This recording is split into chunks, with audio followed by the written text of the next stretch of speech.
What's going on, guys? Welcome to the Photographer Diaries. I'm your host, David Scott Bowles. We got our new co-host, Dragon, on the show, obviously, and we're sitting here in a new set in my studio. Really love this set, so we said, hey, let's try it out. Let's do a podcast on this set. So, what's today's episode all about, Dragon? Today we are going to talk about communication. Yes, and how important that is. And I think this is going to be a cool episode, honestly, because we're, like we've said before, we're in different different areas of the industry, and I think communication is very different on both ends. Yes. I deal with planners and you deal with directors and stuff like that, and you get call sheets, I get timelines. So they're going to hear a lot of different words and verbiage, I guess, throughout this whole show. Yeah. Let's actually start with you. And why do you think it's imperative to have good communication? I mean, communication can help any project go as smooth as it can. So that's always big with me. So you don't have a lot of, I say, changes, a lot of back and forth, trying to complete a project off, because when you first start and if you get everything lined up, at the beginning, I'm not saying stuff don't happen while you're shooting, but hey, at least you go into there with a game plan, and it's always best to have a plan, man. I don't like to run a gun. Yeah, it's the one thing that I've noticed too is with communication, as far as like the wedding industry goes, it's super important, but it's also one of those things where it could almost be too much. Like, there is such thing as over communicating. Oh, for sure. I'll go into a little story real quick about something. And it's funny because, so this is Dragon's second episode on the show. And so I pitched it to him. I said, dude, what do you want to talk about? Like, what do you think we should talk about? So he brought this concept up, and I've been dealing with a client. Well, she's not a client anymore because we never booked. But basically what happened is she over communicated, like hardcore with me. And then on top of over communicating, she didn't communicate. And this is what caused this issue that I'm going to talk about. So I had a client that booked me at a bridal show, and everything was cool. We were hitting it off. And throughout the process, she emailed me. I'm not even exaggerating. I think 70 times, like 70 times, like little emails, like 2-3 words here and there. And like, instead of like, 5 emails of like, this is what I need, this is what I want. Right, for sure. And when she did that, obviously things had gotten lost or things have gotten miscommunicated. We were supposed to do her engagement session, because every time you book with me, you get a free engagement session. And we were supposed to do that, and she changed the date like 3 times on me. So I had it in my calendar, I think 2 different dates. Right. Oh, and long story short is basically the date that I had originally in my calendar that was supposed to be the date wasn't the right date. It was the week after, and I missed it. I didn't show up, and so now I'm dealing with that. But one of the things is that she didn't communicate and I didn't communicate, because I had thought that the date was another date because of the over communication. Exactly. Yeah, it could get lost in there. Yeah. And then the day before we were supposed to do her shoot, she didn't communicate. Like, she sent no text message, no, hey, are we good for tomorrow? Like, and the crazy thing is I never sent her hold on, I lost my headphones. Damn, I gotta shorten the headphones. So I never sent her a location, only a place, right? So I was like, this is where we're gonna go, but never location, never a time other than we're gonna be there at sunset. So for somebody who is going to a shoot, wouldn't you be like, text your photographer the day before, sure. Be like, I'm big on that, man. Hey, like, where we meeting? Da da da da da. No, she called me at 4 a.m, the day of, and I was at a bachelor party the night before, so I did not answer it. And yeah, I mean, shit happened, and I try to work it, I try to work things through it. And the one thing is too, is like, you have to admit when you're wrong a little bit. Right. And like, like I was wrong. I had the wrong date in and I apologize for that. But at the same time, like, I feel like it was like almost like a 50-50 thing. Right. I tried to do everything I could to try to fix the problem. And she just ended up wanting to cancel with me. And I said, that's totally fine. We canceled, but I, told her, I was like, it's a non-refundable deposit, especially if you're the one canceling. Her wedding wasn't until later this year. We could have made it work. Even if she didn't want to work with me, I could have hired an associate like yourself or somebody to just go and take care of it. But she was just like, I'm done. I don't want to work with you. And yeah, so I'm dealing with that. That's a whole nother topic and episode. But have you ever dealt with anything, I guess, similar in your line of work, or maybe getting wrong call sheets, wrong call times, or not getting call sheets or call times? Oh man, you know what? It's a little bit of both. So I've had sets to where the call sheet was wrong. Well, like call times were wrong, and you get there, or matter of fact, since I live so far away, I'll get that call like, "Oh, where are you?" And I'm like, "It's not until later." I didn't send you the updated one. Well, that's not my problem. Right Yeah, there. exactly. And then I've actually had to where a call sheet wasn't given till like 4 or 5 in the morning, and I'm supposed to be there like 8. Now I don't know this prior to me going to sleep, so I don't know to set my alarm. Yeah. So I feel like communication is a big thing, and if I usually like for someone to reach out to me the day before. Yeah. I'm big on that because I've let it happen so many times to where you're trying to communicate. Oh, I'm down here. Where like we were supposed to get everything together before we went outside and try to run and gun everything. Yep. And I can't do that, bro. I can't do that. So that's why I wanted to talk about communication, because it doesn't help us. It helps everyone. Yeah. Yeah.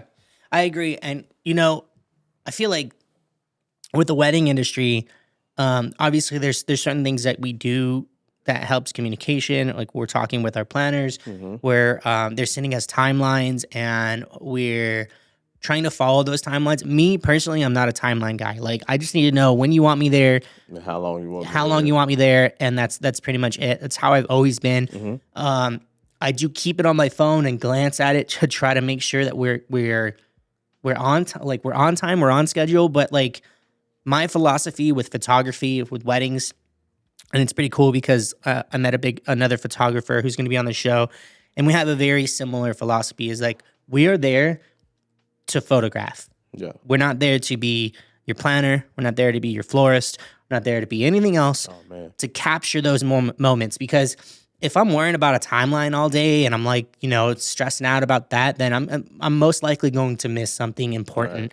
Right. And same thing with like florists or something like that. I know other photographers. I've seen it before. I've talked about this before with an issue I had last year with a photographer. Trying to basically be the decorator of the day and like change things that the decorating team already did. And it's like, dude, I get it. You want it to look nice. And it's very different when you change something minute and you're changing like for me, sometimes I go and do like the table, I'll shoot the tables, right?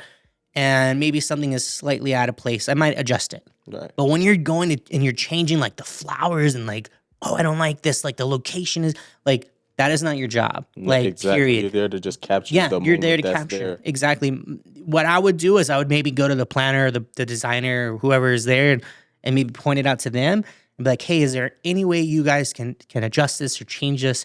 I just personally don't think it's going to photograph well. And that's it. Leave it alone. If they don't fix it, they don't fix it. But that's another topic that we can talk about. Yeah. Oh, man. But, man, communication, and I think communication is important in a lot of fields. And with photography, obviously, whatever field you're in is super important because one, time is money, period, right? Like if you're not getting there on time, you're losing money or you're possibly losing contracts or clients or, you're pissing off your bride or your groom, whatever, right. And if you're not where you're supposed to be at a said time because you weren't communicated that time, that's an issue too. Yeah, man. So I have a story about that one. Okay, let's hear it. So, doing the line of work that I do, communication it could go down many lanes. Like either I'm communicating directly with the client, I'm communicating with the director or a producer. Usually if it's like a music video set, I try to be in communication with the producer because they pretty much got the call sheets together.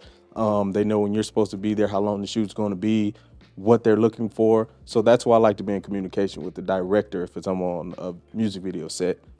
If I'm shooting something myself, I'm talking directly to the client and I'm trying to figure out the date. I'm trying to figure out the time that I'm supposed to be there and how long we're shooting and location. That's pretty much it. Yep. Because we've already talked about if you're shooting a video, if I need to write the treatment, I'm going to get that together. I pretty much do everything myself. Yeah. So I book everything, we get everything going, and we had, I believe, he wanted 3 hours in the studio.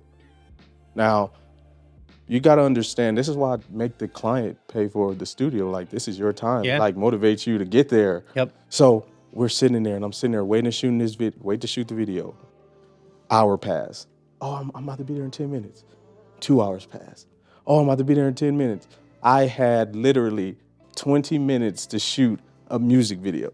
That's crazy. And I told him, you just changed up how I'm going to shoot your music video. I don't have time to rebalance the gimbal, take it on and off, and do all this type of things, change lenses. So it could have been avoided. Yeah. You could have called the studio, hey, I want to get the time changed. Hey, are you available to do it this time? Communication, talk, because I would have rather that happen than for you to just give me 20 minutes to do a job. Yeah. So, man, just communicate. Like, it's that simple. Like, it's not hard. No. Especially if you're spending money on it. Like, if I'm spending money, it motivates me to get it done correctly. Yeah. Like, hey, just want to make sure we're good for tomorrow. I just want to make sure we're good for this time. So take care of your business. Yeah. And I think one thing I can add to communication and what I like to try to at least do, I haven't gotten it narrowed down yet, but I'm getting there, is try to keep all forms of communication in one place, whether it's in an email or your Instagram or a text message, because that's when shit gets really fucked up. I wrote you on Instagram. We were communicating through text messages.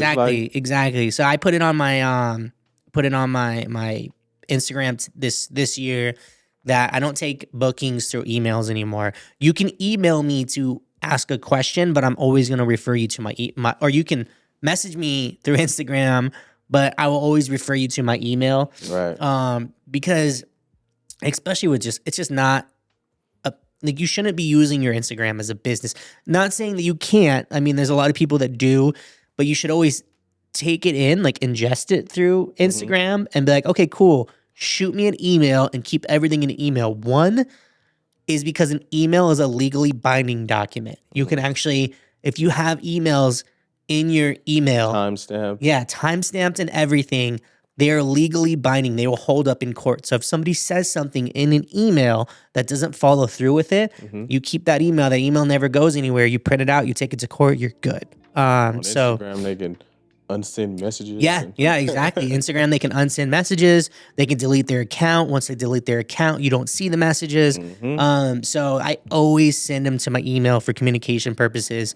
And it's just a good organizational tool. Like, you know, there's emails they're more professional and stuff like that. So, yeah, fucking communicate, guys. Jesus. No, it's just big. It's just big.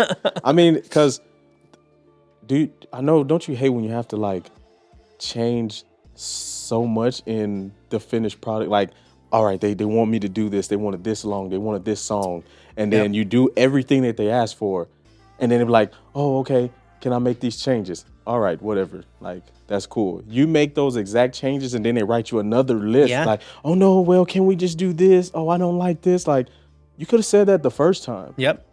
But no, now you still worried, oh, I don't have my video by right now. But then you having me do changes every time I send it to you. Yeah, you know, it's funny you say that too, because So I just finished a wedding film, and I'm gonna fix this cord. It's driving me crazy.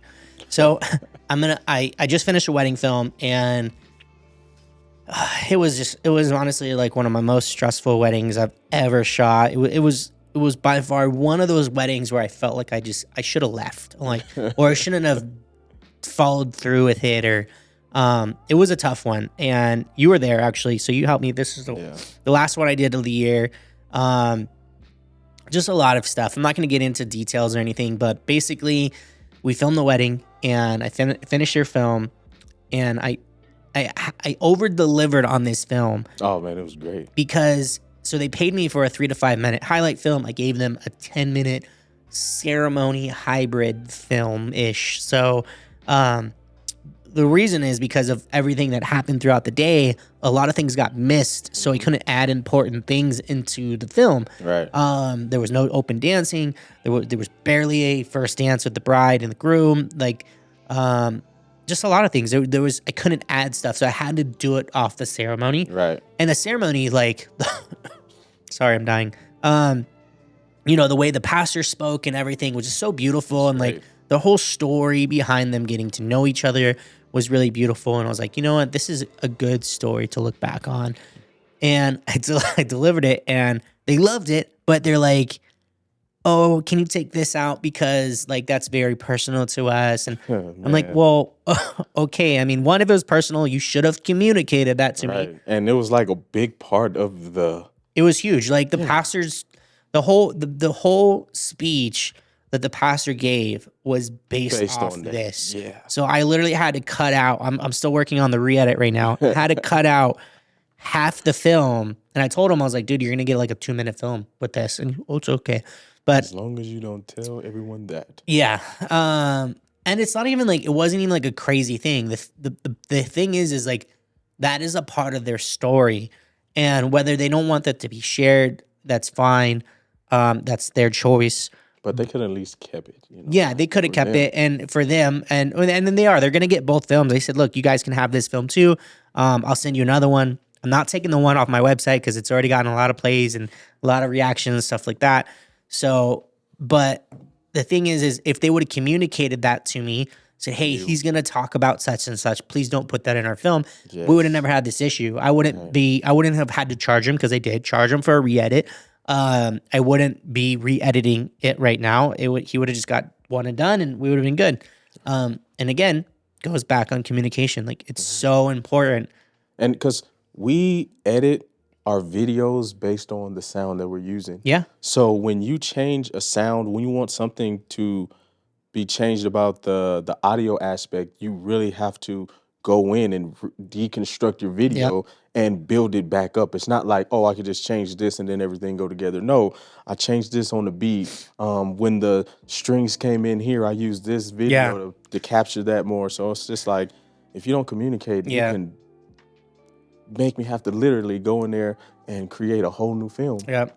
Yeah, I learned my lesson early on with not like choosing the right song. I'm not really choosing the right songs. Like, I feel like the songs I choose are right, but not communicating, and this was on my end, me not communicating the song I'm going to choose, or maybe asking the couples what they want. So now what I do is I literally send them the links to, I use a website called Audio and a website called Firefly. And oh my God, I'm dying. Need some water. So I will send them, I say, look, these are the websites I use. I have to use licensed music so I don't get sued, or you don't get sued. And go please find a song off these websites. Or I give them the option. I said, or if you're comfortable with me just choosing the music based off how I feel, that's the route I will go. I don't like doing that, because then you'll do it and they'll be like, you didn't even have an idea about the music, and then I put something, made the video great, and you're just like, I just really don't like that. Well, what do you like? Yeah. You could have communicated that. Exactly. And then I have a questionnaire form on my website where it's like, or that I'll send them, like when they book me, I'll send them a questionnaire, and I'll be like, hey, like these are the websites we use. What style of music do you like? Whether it's like, pop, rock, hip hop, whatever. Do you want something that's just instrumental? Do you want something with vocals or whatever? I have found that like when I tell them, hey, do you mind if I just choose the music? If they say yes, they're usually happy with it. But if I Okay. don't tell them that and I just choose whatever I want, then they're like, we didn't like the song. Right. And then I'm not even gonna lie, like I need to take note of the sites that you use because I use Epidemic and I the started, selection yeah. isn't great on there, man. And I'm I like, started with Epidemic, and it's good for YouTube videos, but then you even start running dry on that. Like, they right. don't update their libraries as much. Audio is a form. It's not by Epidemic, but it's very similar to Epidemic. They do, however, have some really good artists on there and some really good songs. With my wedding films, I've kind of switched to just adding like classical music if they think it's really cinematic and it fits really well. And then with Firefly, I use Firefly for premium songs, like top hit radio songs. You pay like 40, $50 and you're only able to use it for wedding films. You can't use it for like corporate stuff, but you can find some good stuff on there. Like there's a lot of like big artists on there. That's pretty dope. So Right. I typically use that for that. But I don't know. Mine- I might switch this year. We'll see. I'm about to just start making music, man. I thought about that too. I was like, what if I just started making music bro, again? and then on like my side, I have people doing like just model films or just something they want the music on the radio on there, and I'm like, bro, it's going to get taken down on everything, and it's like, no, don't worry about it. So I'll do whatever. I told you, I'm giving it to you. Whatever you do with it, they put it on there. Oh, it's TikTok took my sound out. I told you. Yeah. But that's what you wanted. Now you didn't posted my video and added some other song over it and don't even go with the video. Yeah. Just take the tag off. There are ways to do it. Like if you're doing a TikTok video, say for like the model videos, and they're like, we want this song, it's on TikTok. Okay, well then just find the song on TikTok. Find there's like rippers that you can like rip the song off TikTok and then take that and then you plug it in your timeline. And then you upload it, just make sure it's on beat and everything. Upload it to TikTok, turn the audio down and just use the TikTok song. But it's a process. Yeah, exactly. Yeah, so just in my films, I've just been trying to use more either music that they created or Epidemic sound or something like that, bro, because it's a hassle. Yeah. It's a hassle, bro. Let me see. It was something that I wanted to talk about. Oh, so do you feel like on your side that doing the weddings, how things just can go left on wedding day? What do you need as a photographer to get everything back in line? Like, I know you have to be able to not be afraid to speak up. Yeah. And, just, hey, you wanted me here to do this. We need to get this done. That's a good one. So obviously, like I said, there's the timelines, and the timelines help. Like they help you at least. I use them as a guide for the day for the most part, right? But like every wedding I've shot, maybe out of 100, there's been like 4 or 5 that have really gone on time. And I ain't gonna lie, 90% of the reason why weddings are behind, and I'm just putting this out there, I'm gonna get some heat, I know it, is because of the makeup and the hair. The makeup, and it's not that the makeup and the hair are either slow. I mean, sometimes it can be. Sometimes you get some newer people that just don't know how to manage your time well. Yeah. But a lot of the times is I will send a thing and I'll say, please do the bride first. What happens? They do the bride last. Yeah.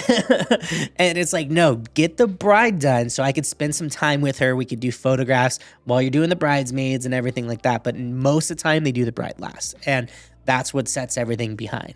But going back to the question, I think it's really just being able to think on your toes or think on your feet, being able to pivot quickly, maybe push some things back or push some things forward. Right. Like for me, what I've noticed is like, if I shoot a wedding and things are running behind, me personally, I would rather be like, look, okay, then we need this time for you and your groom to get the photos done. We can do family photos and all that stuff after. Let's push that back a little bit. and then let's focus on you, get your shots out the way. Then you guys can go have fun or whatever. We'll grab family. So it's just about knowing how to move things around without really moving things around, you know?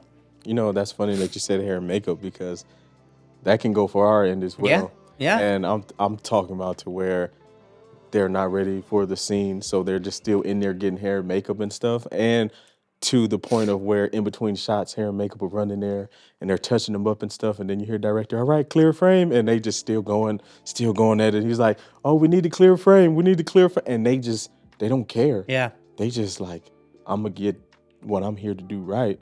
But it's like, you're wasting the artist's time. You should be able to just go in there and get it done and not waste everybody's time, you know? Yep. And I understand, but you still have to understand, like, it's not based around you. No. So I see we have something similar there, huh? Yeah. Yeah, man. But, yeah. I think that's it. I mean, I don't know what you got anything else? I don't want to over-communicate. You don't want to over-communicate. Exactly. We do not want to over-communicate. Yeah, we don't want to lose you. So, I mean, I think we pretty much got down the communication side of things. And there's just so many more things to talk about. We don't want to overload in the same episode and, you know, give you guys time to spend with us, you know. It's going to be a great show. And I'm excited to be here. I'm going to say that every time. Dave has an amazing podcast, and I'm just happy to be a part of it. So we have an amazing podcast. Hey. All right, guys. Well, thank you so much. Thanks for tuning in. This is I forgot what I was gonna say. This is honestly Happy New Year. Happy New Year. It's January 2nd. So this is season 3, episode 5. Like, holy shit, we got 5 more episodes till season 3 is done, and then we move on to season 4. I might even start extending the season lengths, but we'll see what happens. So if you're watching this on YouTube, guys, remember to leave a like, leave a comment, hit that subscribe button, all that stuff. And if you're watching, or if you're listening to this rather, on Spotify or anywhere you get your podcast, go and leave a review. It always helps us out. And yeah, that's it. See you in the next one. Peace.